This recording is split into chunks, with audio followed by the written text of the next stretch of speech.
بالکل تازہ خبر کے ساتھ آگاہ کیا جا رہا ہے، اقامہ کی سماعی تجدید کی سہولت ختم کر دی گئی۔ جی ہاں، سعودی محکمہ پاسپورٹ اینڈ امیگریشن جوازات داخلے کا ذیلی ادارہ ہے۔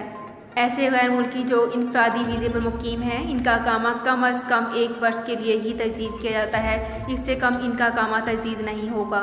واضح ہے کہ ابشر پلیٹ فارم پر اقامہ کی تجدید کی کمانڈ دینے سے قبل یہ ضروری ہے کہ بینک کی سداد سسٹم میں مکمل فیس جمع کرائی جائے۔ فیس کم ہونے کی صورت میں اگر ابشر پر اقامہ کی تجدید کی کمانڈ دی جائے تو سسٹم میں اسے مسترد کر دیا جاتا ہے اور اقامہ تجدید نہیں کیا جاتا، جبکہ اقامہ کی تجدید کے لیے سماعی سہولت صرف کمرشل ویزے پر مقیم غیر ملکی کارکنوں کے لیے دی جاتی ہے۔ کمرشل کارکنوں کے اقامہ 3، 6، 9 اور 12 ماہ کے لیے تجدید کرائے جا سکتے ہیں۔ تو فرینڈز، یہ تھی میری آج کی ویڈیو۔ میری اس ویڈیو کو فیس بک پیج پر زیادہ سے زیادہ شیئر کیجیے، شکریہ۔